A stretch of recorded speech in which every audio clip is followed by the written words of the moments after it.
অভিনব শর্তের আবর্তে ঘুরপাক খাচ্ছে আগামী জাতীয় নির্বাচনের ভবিষ্যৎ।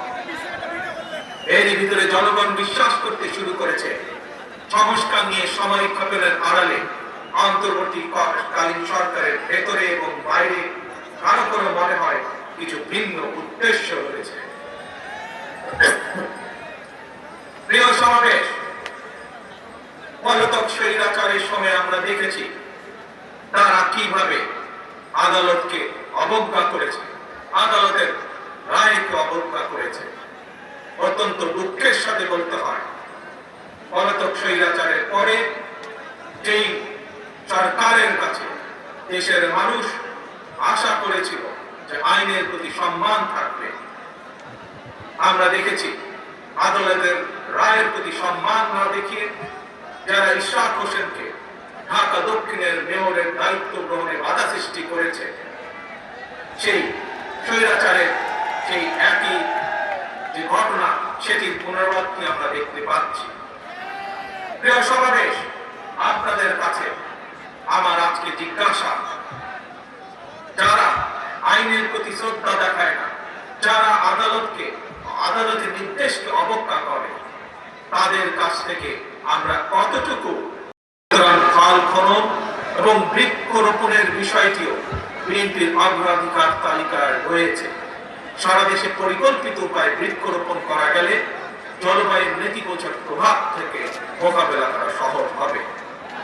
প্রায় আমরা পত্রিকার পাতায় দেখি যে বাংলাদেশে বিশেষ করে ঢাকা শহরের যে বাতাস, সেটি বিশ্বের মধ্যে সবচেয়ে যে খারাপ শহরগুলো তার একটি দুটির মধ্যে উঠানো হচ্ছে।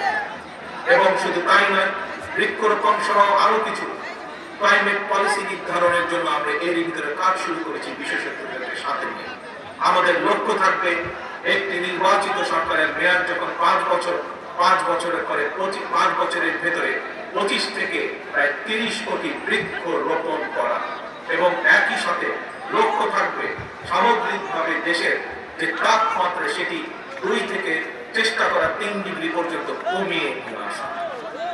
প্রিয় ভাই বোনেরা, গণতন্ত্র পুনঃপ্রবর্তন করে স্বাধীনতার ঘোষক রাষ্ট্রপতি জিয়াউর রহমান এই দেশে উন্নয়ন উৎপাদনের রাজনীতি চালু করেছিলেন।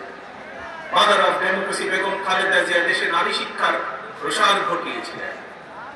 দেশ এবং জনগণের উন্নয়নে বিশেষ করে তরুণ জনগোষ্ঠীকে প্রাধান্য দিয়ে সেজন্য বিএনপিও আগামী দিনের পরিকল্পনা গ্রহণ করছে। তরুণ প্রজন্মের প্রিয় ভাই বোনেরা, জনগণই বিএনপির সকল রাজনৈতিক ক্ষমতার উৎস।